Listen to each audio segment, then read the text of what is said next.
Datsuns have a new album coming. Dolf, it's good to talk to you about the first new music from the Datsuns in what, 6, 7 years? Yeah, something like that. It was all conceived back in 2016, basically. Well, musically it was, and then we kind of got together and recorded a whole bunch of ideas over a weekend, and then all kind of went back to our respective corners of the world and promptly got involved with a whole bunch of other things, and it just got delayed more and more, and we kind of worked on it in fits and starts until it was done maybe the end of 2018, beginning of 2019, and then then we had to mix the record, and then this COVID situation happened, so everything was kind of pushed further and further back. But I guess, you're talking about 2018 there, pretty much having the guts of the record together. Back in the early days of when those first albums were coming out, that would have been, fairly, rapid Yeah, we fire should have had in the another studio. record. Yeah, we should have had another record out by now. It's all kind of ridiculous. I think living so far from each other geographically, it really does affect the creative relationship a lot. You're based in Sweden. Where are the other guys? Christian, one of the guitar players, he lives in London, in England, and the other two guys are in New Zealand, but they're in completely different ends of the country. So Ben is in Wellington, the drummer, and Phil, the other guitar player, he lives in Thames, which is a small city town, maybe 8 hours drive from there. So literally, it'd be different if two of us were in the same city. It would be like, okay, this is happening. How about this? We trade demos and we trade ideas, but there's so much that happens, in the interaction within the, four walls. You get so much more done. Onto the album. So, have you been living with all of these songs for 3 or 4 years then? It's pretty weird, actually, when I think about it like that. I mean, the genesis of it all was this kind of a few weeks in January 2016 with the music, and then we kind of took the recordings back, and we all had other commitments with different projects and families. My first child was born in the middle of 2015, and then we had another one at the end of 2019. So those things kind of tend to slow, I don't know, my focus, and it's kind of a whole existential shift, isn't it? I think becoming a parent and readjusting your life around those sorts of things. So I think that my focus was just on family and kind of what was right in front of me.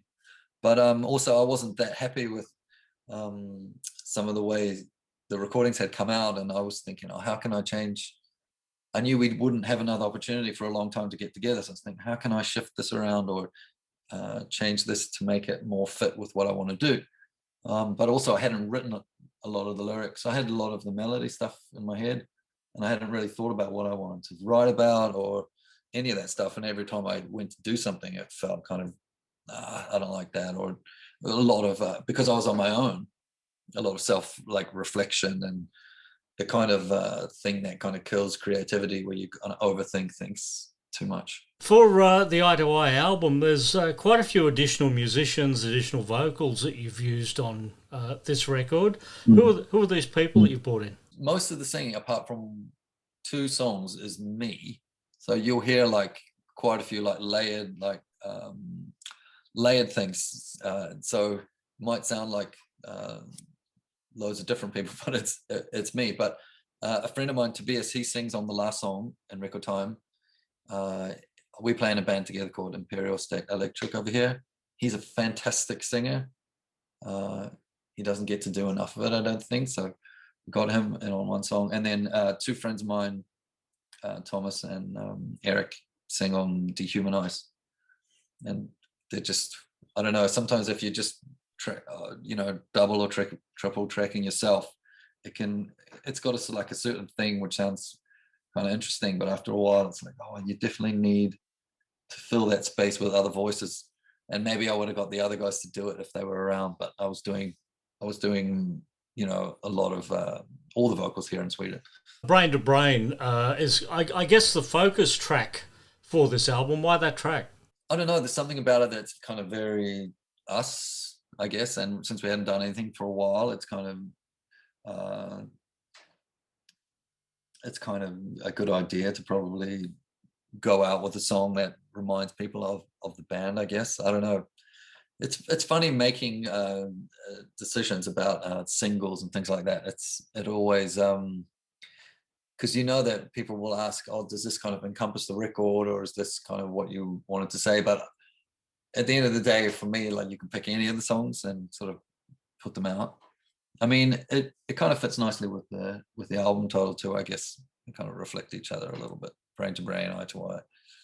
The band started off as an independent record. It's an independent band. It's an indie band now. There was a bit of major label there in the middle of all of that. Yeah, we kind of flirted a little bit with it here and there, I guess. It depends on what country you're in too. I think we've always been on sort of different labels in different places. But I've got a feeling we were on EMI in New Zealand, Australia for a record or two. So what's your philosophy with the independent record then? Does it give you a lot more flexibility, a lot more freedom? I think that these days, if you were going to work with us, you would probably just let us do our own thing. Most of the time, there was, I mean, we were on a very large independent label in the UK, V2, which was owned by Richard Branson. So I don't know if can you call it independent? I don't know, whatever. And they kind of were very hands off until the third record. And then, we never had anything where it was really like, you need to do this, you need to do this. It's more, I think when you're working with other people, it's usually more subtle. It's like, oh, how about you try this and do this? And you kind of, you have this relationship with, oh, maybe you should try this and do this. And you kind of think to yourself, oh, okay, maybe we're reasonable people. We can try it.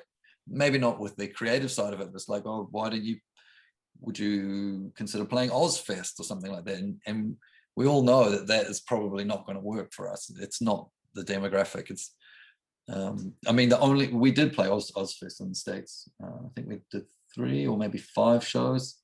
And the only people that liked us and, the entire were the other bands, because it kind of maybe reminded them of their record collection or something. I don't know.